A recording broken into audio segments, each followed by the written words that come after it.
ভাইরা আমার, আজ দুঃখ ভারাক্রান্ত মন নিয়ে আপনাদের সামনে হাজির হয়েছি। আপনারা সবই জানেন এবং বোঝেন আমরা আমাদের জীবন দিয়ে চেষ্টা করেছি, কিন্তু দুঃখের বিষয় আজ ঢাকা, চট্টগ্রাম, খুলনা, রাজশাহী, রংপুরে আমার ভাইয়ের রক্তে রাজপথ রঞ্জিত হয়েছে। আজ বাংলার মানুষ মুক্তি চায়, বাংলার মানুষ বাঁচতে চায়, বাংলার মানুষ তার অধিকার চায়। কি অন্যায় করেছিলাম? নির্বাচনের পরে বাংলাদেশের মানুষ সম্পূর্ণভাবে আমাকে, আওয়ামী লীগকে ভোট দেন। আমাদের ন্যাশনাল অ্যাসেম্বলি বসবে, আমরা সেখানে শাসনতন্ত্র তৈরি করব এবং এই দেশকে আমরা গড়ে তুলব। এদেশের মানুষ অর্থনৈতিক, রাজনৈতিক, সাংস্কৃতিক মুক্তি পাবে। কিন্তু দুঃখের বিষয়, আজ দুঃখের সঙ্গে বলতে হয় 23 বছরের করুণ ইতিহাস, বাংলার অত্যাচারের, বাংলার মানুষের রক্তের ইতিহাস, 23 বছরের ইতিহাস, মুমূর্ষ নরনারীর আর্তনাদের ইতিহাস, বাংলার ইতিহাস, এদেশের মানুষের রক্ত দিয়ে রাজপথ রঞ্জিত করার ইতিহাস।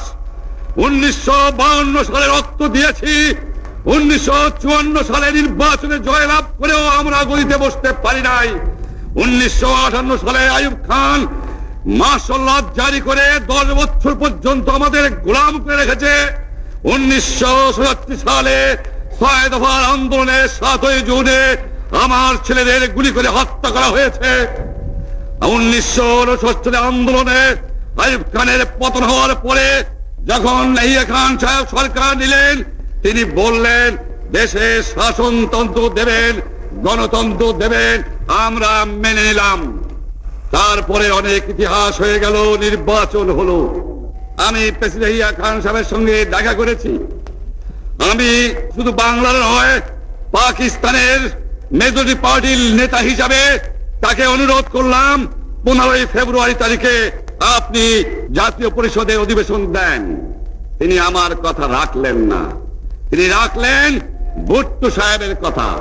তিনি বললেন প্রথম সপ্তাহে মাসে হবে। আমরা বললাম ঠিক আছে, আমরা অ্যাসেম্বলিতে বসবো। আমি বললাম অ্যাসেম্বলির মধ্যে আলোচনা করব।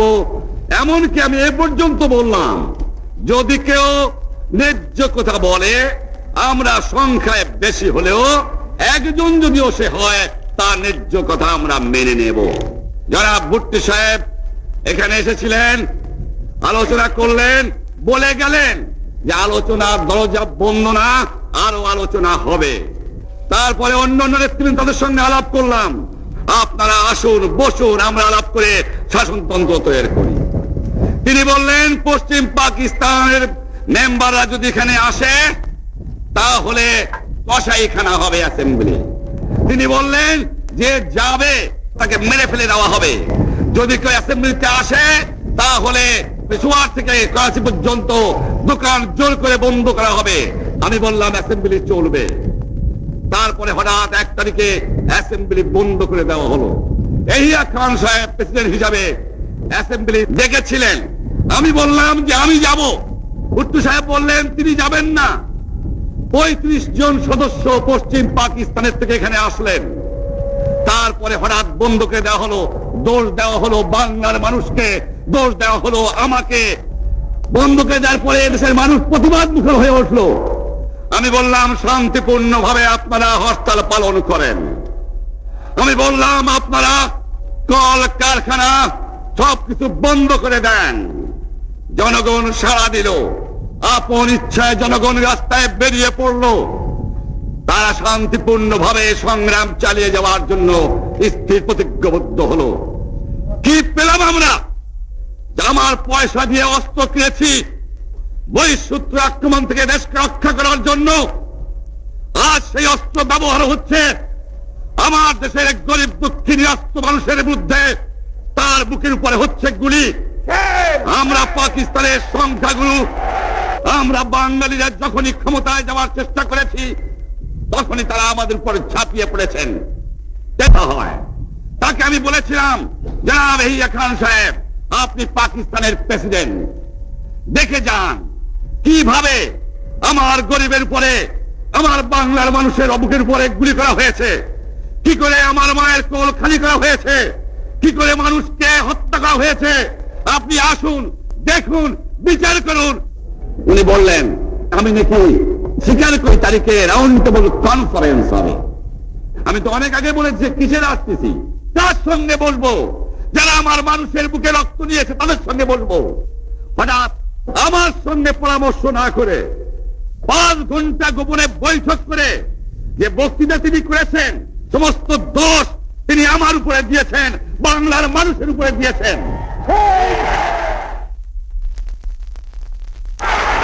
আমার 25 তারিখে অ্যাসেম্বলি কল করেছে, রক্তের দাগ শুকায় নাই। আমি 10 তারিখে বলে দিয়েছি যে ওই শহীদের রক্তের উপর দিয়ে পাড়া দিয়ে আরটিসিতে মুজিবুর রহমান যোগদান করতে পারে না। অ্যাসেম্বলি কল করেছেন, আমার দাবি মানতে হবে, প্রথম সামরিক আইন মার্শাল ল উড্র করতে হবে, সমস্ত সামরিক বাহিনীর লোকদের ব্যারাকে ফেরত দিতে হবে, যেভাবে হত্যা করা হয়েছে তার তদন্ত করতে হবে, আর জনগণের প্রতিনিধির কাছে ক্ষমতা হস্তান্তর করতে হবে। তারপরে বিবেচনা করে দেখব আমরা অ্যাসেম্বলিতে বসতে পারবো কি পারবো না। এর পূর্বে অ্যাসেম্বলিতে বসতে আমরা পারি না। আমি প্রধানমন্ত্রিত্ব চাই না, আমরা দেশের মানুষের অধিকার চাই। আমি পরিষ্কার অক্ষরে বলে দেবার চাই যে আজ থেকে এই বাংলাদেশে কোর্ট কাছারি, আদালত, ফৌজদারি, শিক্ষা প্রতিষ্ঠান অনির্দিষ্টকালের জন্য বন্ধ থাকবে। গরিবের যাতে কষ্ট না হয়, যাতে আমার মানুষ কষ্ট না করে, সেই জন্য সমস্ত অন্য জিনিসগুলো আছে সেগুলোর হরতাল কাল থেকে চলবে না। রিক্সা ঘোড়াগাড়ি চলবে, রেল চলবে, লং চলবে, শুধু secretariat, supreme court, high court, জজ কোর্ট, সেমি গভর্নমেন্ট দপ্তরগুলো ওয়াবদা, কোনো কিছু চলবে না। 28 তারিখে কর্মচারীরা যে বেতন নিয়ে আসবেন, এরপরে যদি বেতন দেওয়া না হয়, আর যদি একটা গুলি চলে, আর যদি আমার লোকের উপর হত্যা করা হয়, তোমাদের উপর কাছে আমার অনুরোধ রইল, প্রত্যেক ঘরে ঘরে দুর্গ করে তোলো। তোমাদের যা কিছু আছে তাই নিয়ে শত্রুর মোকাবেলা করতে হবে, এবং জীবনের তরে রাস্তাঘাট যা যা আছে সবকিছু আমি যদি হুকুম দেবার নাও পারি, তোমরা বন্ধ করে দেবে। আমরা ভাতে মারবো, আমরা পানিতে মারবো, তোমরা আমার ভাই, তোমরা বাড়াকে থাকো, কেউ তোমাদের কিছু বলবে না, কিন্তু আর আমার বুকের উপর গুলি চালাবার চেষ্টা করো না। 7 কোটি মানুষকে চাপা রাখতে পারবো না। আমরা যখন মরতে শিখেছি তখন কেউ আমাদের দবাতে পারবে না। আর যে সমস্ত লোক শহীদ হয়েছে, আঘাতপ্রাপ্ত হয়েছে, আমরা আওয়ামী লীগের থেকে যতদূর পারি তাদের সাহায্য করতে চেষ্টা করব। যারা পারেন আমার রিলিফ কমিটি সামান্য টাকা পয়সা পৌঁছিয়ে দেবেন।